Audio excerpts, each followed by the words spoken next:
Hi everybody. It's really nice to be here. Thanks very much for having me. Thanks very much to Alfie for roping me in and organizing the session. As usual, I'm going to start with an apology. I'm sort of only here for a very short time, so I will have to disappear right after I give my talk. So apologies about that. But it's lovely to be here and to have a chance to talk to you about towards a national collection project that I was the PI on, which just finished in January of this year. The project is Our Heritage, Our Stories. Sorry, I just realized I should set my timer so I don't ramble on as is my wont. And there we are. I'll just set that so that I don't take up too much of your time. So the project that I'm going to talk about today is Our Heritage, Our Stories, and it very much fits the theme of this session and this part of the conference about preserving knowledge for the future and developing knowledge in sustainable ways and community-focused ways, to make sure that the source materials for heritage, very broadly defined, are sustained and managed in equitable and ethical ways for the future. Our Heritage, Our Stories is a project that deals with documentary heritage rather than archaeology, but I think methodologically our approach fits very well with all types of heritage. So hopefully you'll find some equivalency in what I'm going to talk about with the interests of community heritage and archaeological heritage. So the AHRC had a large program called Towards a National Collection, and through that they funded 5 discovery projects. And the one that I was leading, Our Heritage, Our Stories, was funded for 3 years, and it was focused on 3 key aims. Towards building an understanding of what we call community-generated digital content, which is the materials that are digitized and held by small local community archives, museums, heritage organizations all around the UK. These organizations tend to be small. They tend not to fit within the standard parameters of cultural heritage management, and they tend to be run by volunteers, and they tend not to have any money, but they are very, very good at engaging communities, at collecting historical materials that relate to their community, their culture, their locality, or they can also be thematic, relating to a particular area of interest. There's a huge network of these organizations in the UK, and this material is incredibly valuable, and it should be part of a national collection. It tells our story as a nation, and it contributes to the official heritage that is held in independent research organizations and official heritage organizations, and indeed academic organizations. So what we wanted to do was to understand this material, which is fragmented and fragile for reasons I'll go into in a second, and understand if there were technical approaches that we could use to harmonize this data, and to bring it together as part of a national collection, but also to develop a better understanding and narrative of the importance of this material, to celebrate it, to validate it, and to make it very much part of the national story and make clear how it contributes to research across many disciplines, not just historical research. But we were also very interested in the archival information management and information preservation life cycle, because this material is unusual. It doesn't fit traditional archival paradigms, and some of the things that make it great and make it really useful also make it very, very fragile and very vulnerable to loss over the longer term. So we tried to understand the whole life cycle of that material in order to make some recommendations about how it can be better managed and sustained over the longer term. The key partners in the project, it was led by the University of Glasgow, and we worked with computer science and history at Manchester, and we worked with infrastructure and digital archives teams at the National Archives.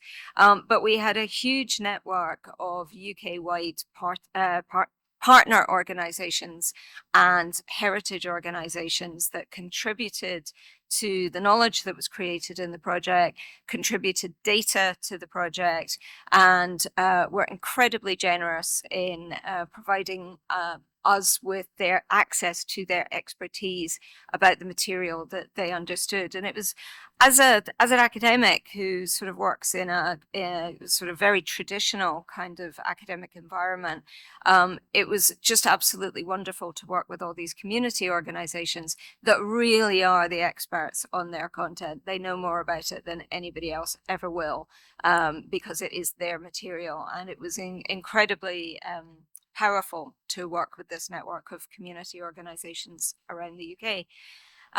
So we developed a kind of taxonomy of what we meant by community generated digital content, but very broadly speaking, you'll be familiar with the kind of projects that were perhaps funded by the Heritage Lottery Foundation or funded by local councils as part of local history projects. With the advent of Web 2.0 technologies, it became very easy to scan materials locally and to archive and document locally held heritage material digitally. So there was a real proliferation of digital collections across these organizations across the UK. The material tended to be provided by groups or individuals. It came from personal collections, especially around events like the centenary of the First World War. There were citizen history initiatives, crowdsourcing initiatives. Lots of different types of data have been collected. It's highly multimodal, it's highly distributed, and it's highly multimedia.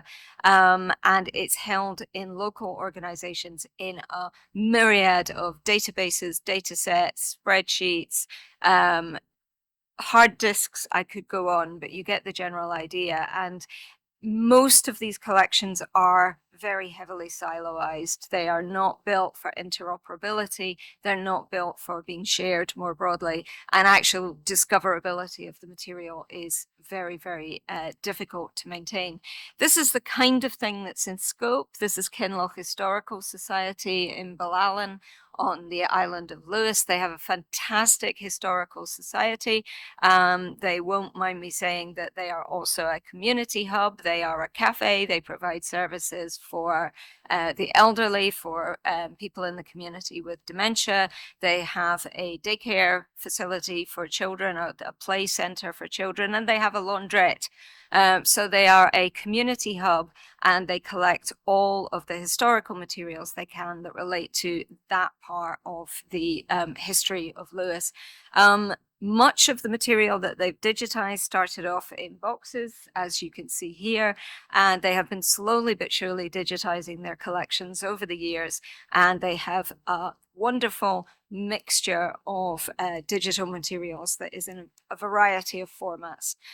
Some of these projects are much more structured. The People's Collection Wales is built on a citizen history principle. They have workshops, they go around Wales and they collect materials from community groups, from local archives, local heritage organisations. They are funded directly by the Welsh Government, but again, their collection stands independently of formal heritage organisations. And even though they are very active in open source, open standards, it is still a very distinct collection with its own identity. And then there's emerging collections like the Moss Side Stories in Manchester, which is the history of a very particular set of boxing clubs that were generated in Manchester over the past 50 years. It's a hidden history, it's an untold history, and Hannah Barker at the University of Manchester, who's one of our partners in Tank, is working very actively with the community, with the custodians of the material, to bring this archive together and to digitize it before it's lost. It's material that is sitting in people's homes, in people's houses. It's at risk of literally being thrown away. So as you've seen from the examples, this is a wealth of material. It creates a really, really representative and accurate picture of UK heritage. I always like to say that it corrects, it contradicts, and it also complements the official historical record. If you think of things like First World War materials that are held by the National Archive, and then you look at the materials related to the First World War from the island of Lewis, is a completely different side of the historical narrative. The two need to be brought together in order to understand the full picture, but currently it's very difficult to do that. The material, as I said, it's not just used for history, it's used for linguistics, it's used for understanding language, understanding how people engage with heritage and how heritage is important to people. But because of the way it's been collected, if you think of the Moss Side Archive, that's something that's been collected in a hurry. They've got a very small grant to bring all this material together and digitize it quickly. The Balalan collection, they get very small amounts of funding, which they use to digitize a small amount of materials, and then maybe 4 years later, they'll go and do the rest of the collection.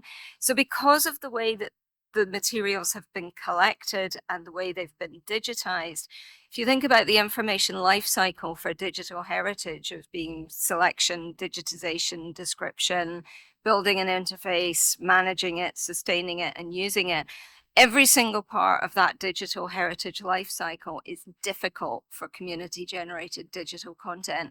You tend not to select things, you just work with what we have.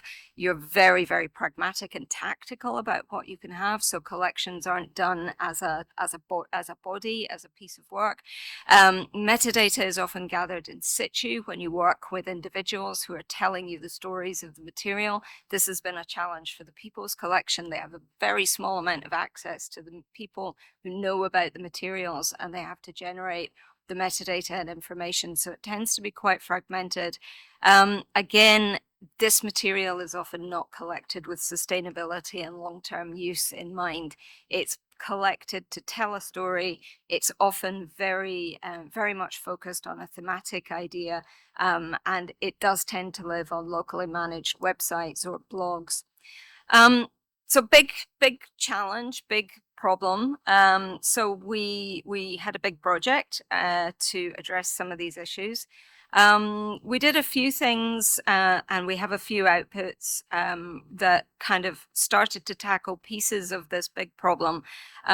We developed a post-custodial toolkit, which I think relates to some of the themes in this conference, because this is a sustainable output of the project that is being distributed via the Digital Preservation Coalition in order to maintain, give people guidelines about how to maintain this material over the longer term. We built an AI pipeline to harmonize metadata. We visualized the metadata to understand how that pipeline data can help us visualize absences in the collection. We built a wiki base, a community heritage wiki base with partners at the National Library of Wales as a sustainable front end for this material. And we worked with TNA to build an observatory that showcases how this material can be linked to the National Collection, and we wrote lots of papers. So we're very much driven by the methodology and the theoretical framings around post-custodial approaches, the idea that the expertise is in the community, that the original items may well be distributed. They may not be held by an archive, but digital surrogates are managed by the archives themselves. So the idea is not custodial. It is not the traditional archival model of bring all your stuff to me. It is let's work together to create a digital surrogate which will be managed by the archive. And that is developed as a liminal and ongoing process of engagement with the people that hold the original materials. So this is a workshop in Kinloch. We are talking to some of the holders of their archives and getting information about photographs that are held by the collection, that have been digitized by the collection, but all belong to Donny MacLeod, who's the guy you can see in the picture. We worked with the DPC to turn this into a set of best practice guidelines, which is post-custodial digital preservation toolkit. Working with the Digital Preservation Coalition was incredibly important because this was a way of taking what we created in a very, very short term research project and embedding it into practice. The DPC would have committed to updating this, maintaining it, bringing in examples from other community groups, and it's now available on the DPC website as one of our project outputs. The pipeline to harmonize metadata used named entity extraction with the metadata records from a selection of community archives. Metadata tended to be, as I said, very fragmented, very inconsistent, but we worked with Manchester Computer Science to harmonize metadata by pulling out entities within the records, mapping them to entities in Wikidata, and then using that pipeline of named entity data to create visualizations. The visualization you can see there is a network graph of sort of a knowledge graph of the data held by the Morab Library in Cornwall, which is a wonderful, wonderful local history collection. We put the metadata through the pipeline and visualized it, and the little nodes and clusters that you can see are thematic areas, so you can see where there may be clusters of data around particular topics, but also where there are absences. This is the proof of concept Wikidata, Wikibase rather, which was developed with Wikimedia and the National Library of Wales, who were partners in our project.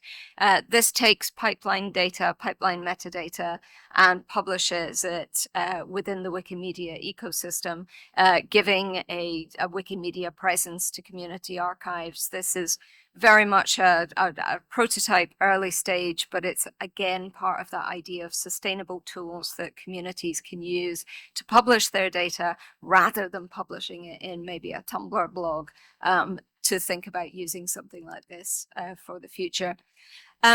And finally, our observatory at the National Archives took, again, our pipeline data from archives and linked it to their discovery backend and the discovery system and manage your collections run by the National Archives. So it's possible to see the collections from community archives as digital objects held by community archives can be linked to the materials held at the National Archives.